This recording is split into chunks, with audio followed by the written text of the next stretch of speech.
Karnataka state वक्फ board के CEO Mohammad Yusuf ने media से बात करते हुए लाउड स्पीकर के ताल्लुक से दिए गए सर्कुलर के वजाहत पेश करते हुए बताया है कि लाउड स्पीकर के ताल्लुक से सर्कुलर क्यों जारी किया गया था, इसके पीछे क्या मकसद था। आइए देखते हैं मोहम्मद यूसुफ क्या कह रहे हैं।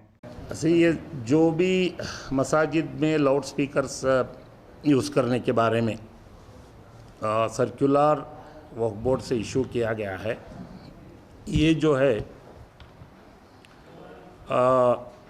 1986 जो सेंट्रल एक्ट है पोल्यूशन कंट्रोल का, ऑन द बेसिस ऑफ ये एक्ट हमें सर्कुलर इशू करे हैं। इसमें कोई दबाव या कोई इन्फ्लुएंस या दूसरे तरीके से कि इंटरफेरेंस कौन सा भी नहीं है। जस्ट हमारे मसाजिद के मुतवल्लीस या ज़िम्मेदार लोगों को लाउड स्पीकर इस्तेमाल करना कैसा, क्या टाइम में कौन से साउंड से लाउड स्पीकर इस्तेमाल करना, ये हद तक हमें इधर सर्कुलर इशू करी। ये हमारे वक्फ बोर्ड से ये कुछ ऑर्डर नहीं, based on the government order ये सर्कुलर है।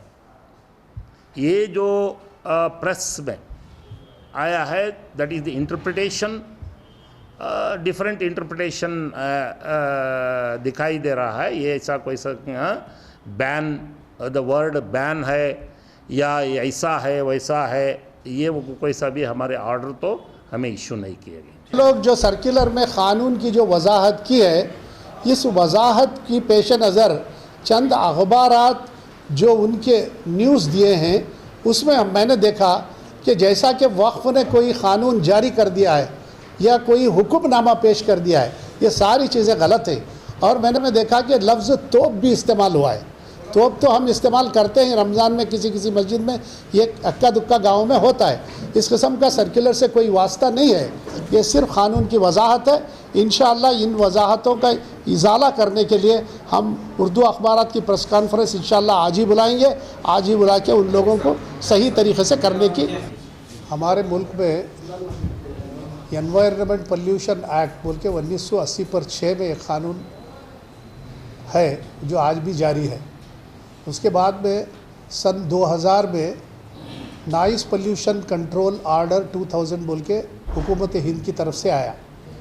ये दोनों क़वानीन में ये बाज़ाब्ता तरीक़े से लिखा गया है कि पोल्यूशन वॉइस का भी होता है, आबो हवा का भी होता है, लाइट का भी होता है, आवाज़ का भी होता है। ये सारे चीज़ें 1980 पर 6 के क़ानून में ही, 2000 के रूल्स में सिर्फ नॉइज़ पोल्यूशन कंट्रोल ऑर्डर बोल के 2000 में है। उसके दरमियान में हमारी जो अदालत आलिया हिंदुस्तान की, इसका भी एक आर्डर है। ये आर्डर के मुआफिक, ये दोनों क़वानीन के मुआफिक रात के 10 बजे से सुबह के 6 बजे तक लाउड स्पीकर का इस्तेमाल कहीं होना नहीं चाहिए, प्रोहिबिटेड है। नॉइज़ कंट्रोल ऑर्डर में भी है 1980 पर। अगर इसकी कोई खिलाफ वर्जी होती है तो उसको 6 साल तक की सज़ा है, लाखों रुपए का फ़ाइन है। अगर वो रिपीटेशन हुआ तो उसका 10 लाख तक की सज़ा तक भी है। ये बड़ा क़ानून है। इससे पहले चंद साल पहले वेस्ट बंगाल में ये क़ानून को नाफिज किया गया।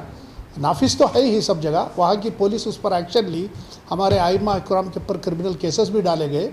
अब है ना, थोड़े दिन पहले, 1-2 साल पहले हमारे मुंडेडी पार्लियामेंट के पुलिस स्टेशन में सारे मस्जिदों को पुलिस वालों ने रिटर्न नोटिस दिया कि लाउड स्पीकर का इस्तेमाल ना करें क़ानून के माफी। जिन लोगों ने नहीं किया उनमें पुलिस मस्जिदों के अंदर घुसकर वायरों को तोड़ के भी गई। और ये अक्टूबर में 2-4 महीने पहले ये PIL भी फाइल हुआ। PIL फाइल होने के बाद में वहाँ का PIL में 7 मस्जिदों को पुलिस वाले निकाल दिए। उसके लाउड स्पीकर निकालने के बाद में पिटीशन ऐसे ही जिसमें जगह हम निकाल दिए। इसके साथ साथ हमारी जो असम्बली 2 तरफ से, ये असम्बली जो है इसके पहली वाली असम्बली है, इसमें हर असम्बली में MLCs और MLAs की तरफ से ये सवालात आ रहे हैं कि मदरसे कैसे चलते हैं, नमाज किस तरीके से पढ़ाती है, वहाँ लॉड्जिंग क्यों बनाया गया है, वहाँ लोग आके रहते क्यों हैं, ये सवालात हैं। ये सवालात वाज़े तरीके से हम लोगों को असेंबली में देना पड़ता है। और मदरसे में क्या उनका सिलेबस है, वो क्यों पढ़ाया जाता है, अज़ान क्यों दिया जाते हैं, अज़ान देने से हमारे बच्चों को, हमारी औरतों को, बीमार औरतों को तकलीफ़ हो रही है क्या, ये उसको हुकूमत को इसका एहसास नहीं, इस किस्म के सवालात आए। हमने उसे वाज़े तरीके से अच्छे अंदाज से हम लोगों ने दिया। 2017 में हम मुतवल्ली कॉन्फ्रेंस सारी रियासत में की है, सारे डिस्ट्रिक्ट्स में। उस वक्त पे 2017 के सर्कुलर में भी हम ये मुद्दा उसमें डाल के है ना लोगों को रहनुमाई की है। आपके जो हालात हैं, आइंदा जो हालात आने वाले हैं, इसको दूर अंदेशी से हम एक ज़िम्मेदार इदारा बनते हुए वक्फ बोर्ड एक ज़िम्मेदार कौम को ये वाज़ेह करना भी ज़रूरी समझा। समझने के बाद में बोर्ड भी ये दोनों 3-3 मीटिंग में पोस्टपोन करके वो भी डिस्कस किए